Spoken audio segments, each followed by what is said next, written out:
I know a guy. Let's call him Greg. Greg is the kind of guy who walks into every party like he just signed the papers to buy Manhattan. He wears shirts that actually need ironing, which is usually the first warning sign that your life has gone off the rails, drops his brand new iPhone on the table, and proudly announces, "I'm a senior cross-platform customer experience optimization specialist." Somehow, whenever a company invents a job title long enough to wrap around your business card, it means they are about to underpay you. Greg makes $60,000 a year. Sounds pretty good, right? For a guy from our neighborhood, that sounds like the kind of money where you can buy avocados without checking the price and stop counting every dollar at the grocery store. Greg thinks he made it. He practically glows when he talks about that salary over a beer. But then the calculator in my head kicks on. The same cheap calculator we used in school to figure out how many packs of cigarettes we could buy if we skipped lunch for 3 days. On paper, Greg works 40 hours a week. Standard Monday through Friday, 9 to 6. Divide $60,000 by 40 hours a week, about 2,080 hours a year if you were not behind the gym smoking during math class, and his hourly rate comes out to about $28.80. Clean, respectable, solid, enough to live on. Maybe even enough to save for a used Ford Mustang so he can impress women outside the neighborhood bar. Then the word flexibility enters the room. That magical word Greg's boss used during the interview with the face of a man handing him the keys to paradise. What does flexibility look like in Greg's actual life? It means that at 8:30 at night, while Greg is sitting in his underwear trying to watch a show, Slack makes that happy little ding. And no, it is not a message from a woman. It is his boss saying, "Greg, the client in California, is online. Can you take a quick look at this spreadsheet? 5 minutes, tops." It means that on Saturday morning, while Greg is buying groceries, his manager calls and says, "Greg, you are our flexible guy. Can you handle this order?" The server is down, and the person on call is not answering. It means his 1-hour lunch break lasts 12 minutes because he is chewing a cold ham sandwich in front of his monitor while answering emails. Add up all those 5-minute favors, late-night Zoom calls, Sunday email checks, and days when he is working from the bathroom because, hey, he works from home, so what difference does it make?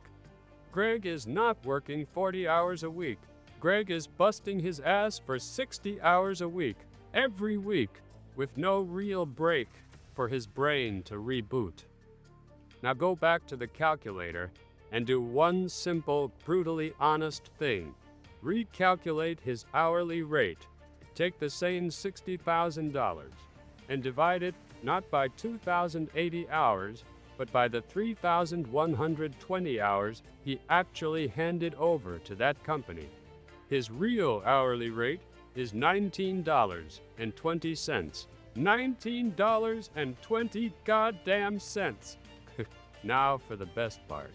In the same office building where Greg sits in his glass aquarium inventing growth strategies, there is a guy named Bob. Bob cleans floors and scrubs toilets. Bob does not have a beautiful job title. He does not wear a badge that says Senior Experience Coordinator. He has a bucket, a mop, and a wage of $21 an hour. But do you know the biggest difference between Greg and Bob? At 5 o'clock, Bob drops the mop into the bucket, turns off the light in the supply closet, locks the door, and goes home. Bob heads to the bar, orders a big dark beer, watches the game, and does not spend 1 second wondering how the toilets on the 3rd floor are doing. If a toilet explodes at 8 that night, that is the toilet's problem and the company's problem.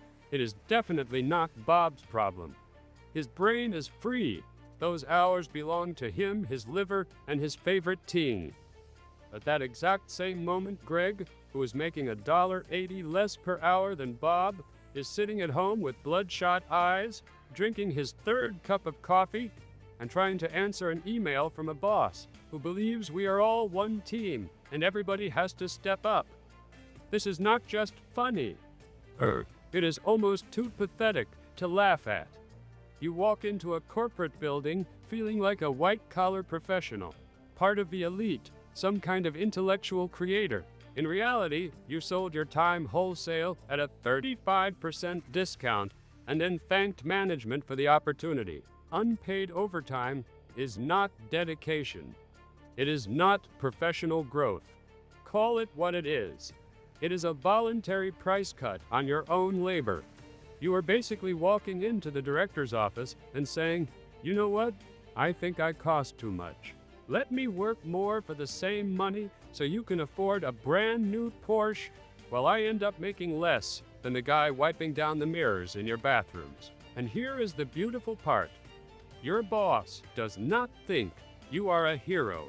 All those fairy tales about how the people at the top notice how hard you work are complete nonsense.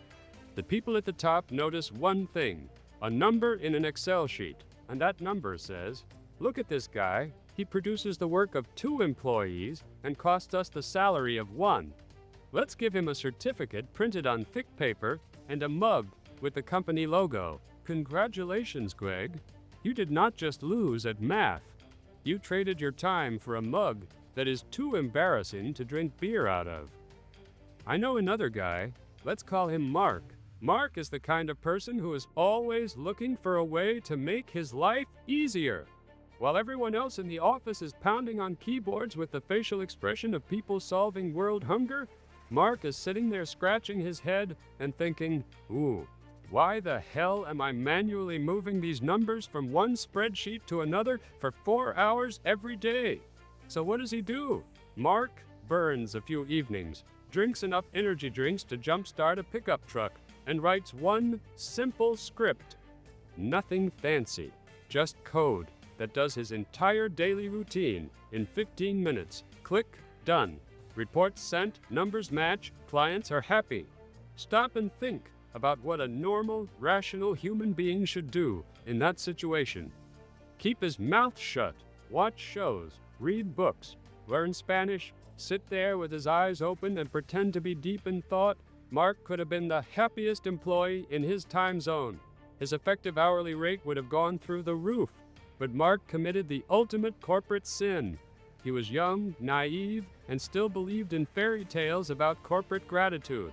He walked into his boss's office with the bright eyes of a puppy bringing back a stick for the first time and said, "Look, I automated the whole department. The work that used to take us weeks can now be finished in half a day." Mark expected something. A bonus, a promotion, at least a pat on the back, and some free pizza.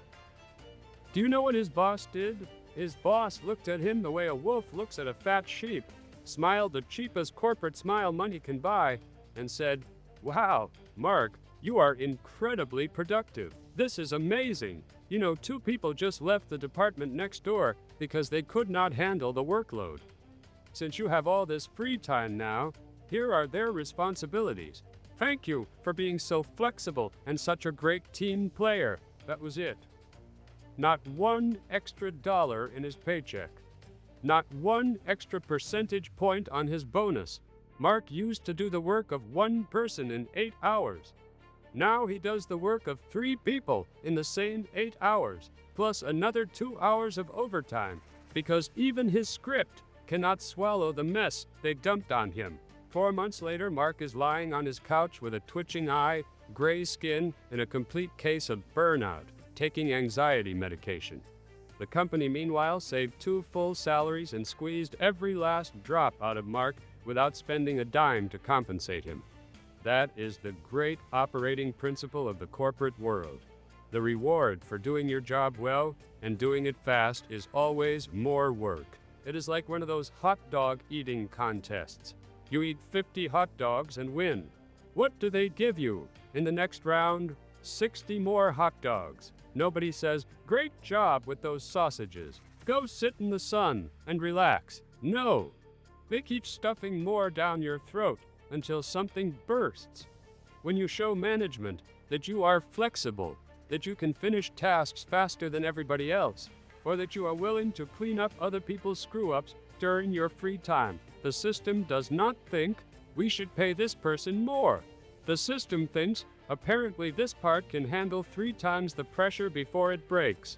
Tighten the bolts. Your productivity is not treated as a reason to reward you. It becomes proof that your abnormal speed should be rewritten as the new normal.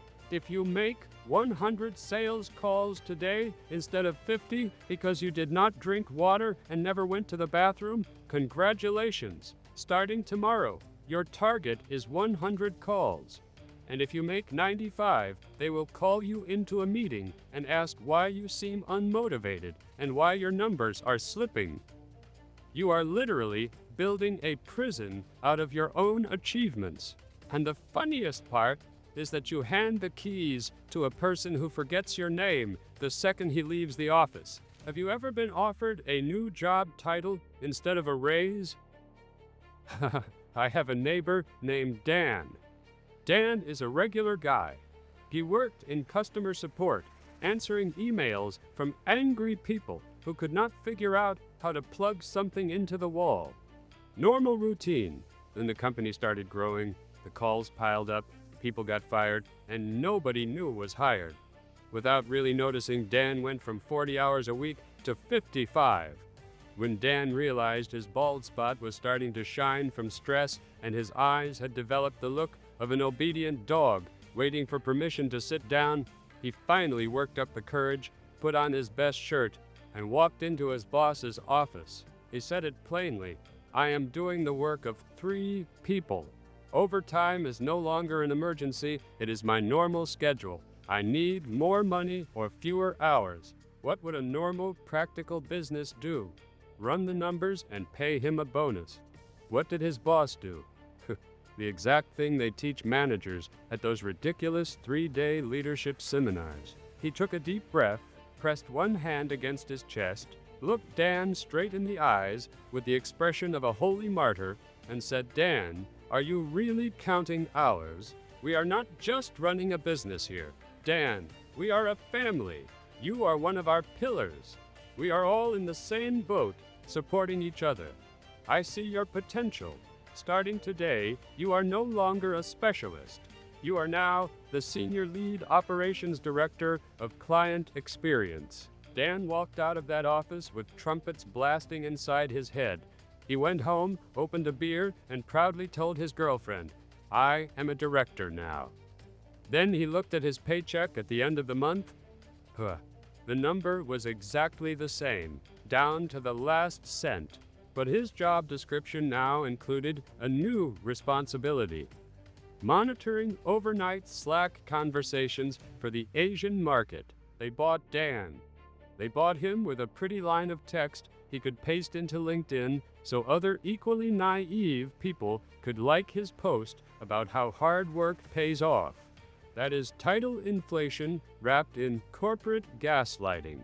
When a company does not want to pay you real money for your extra time, it starts paying you with shiny little trinkets. Fancy titles, laptop stickers, branded merchandise, those stupid company hoodies you only wear when you are painting a fence. And of course, the emotional speeches about the big family. Now let's talk about that family. If you get sick or sink into depression from constant overtime, a real family brings you hot soup, puts a blanket over you, and says, "Rest, we have you." What does your corporate family do? If you drop "get" across your keyboard tomorrow, they will publish a touching LinkedIn post about what a valuable member of the team you were. By 9 o'clock Monday morning, your job will be posted online. Your personal stuff will be cleared off your desk before lunch, and your company email will disappear even faster. The more a company talks about team spirit, mission, culture, and how everybody is family, the more likely it is that they are trying to squeeze unpaid hours out of you. It is pure manipulation. They use your natural human desire to be a good guy and not let the team down, so you will cover holes in their budget for free. A professional relationship is not a love story, and it is not a family bond. It is a transaction. You give them 8 hours of the only life you get. They give you an agreed amount of money. That is the deal. The second someone tells you that you should stay late because the company is in trouble, Ask yourself this: when the company posts record profits, is your boss going to split his dividends with you? You already know the answer. Picture a construction site. The foreman miscalculates how many bricks the job needs and orders half the amount required to build the wall. What happens next? Does he tell the bricklayers to manufacture new bricks out of their own spit? Or work without food because everybody has to come together and hit the deadline? No! He buys more bricks because that is the cost of finishing the job. Now move the same situation into a normal office. Your manager screws up the planning. He promises the client the moon, impossible deadlines, and features the current team cannot physically deliver. What should he do? Walk into senior leadership and say, "I made a mistake. We need more people, more time, and a bigger budget." But that would damage his annual review and might cost him the bonus he gets for efficient cost management. So instead, he walks up to you at 5:50 on Friday afternoon, puts on a worried face, and says, "We have an emergency. We need everyone to save the project."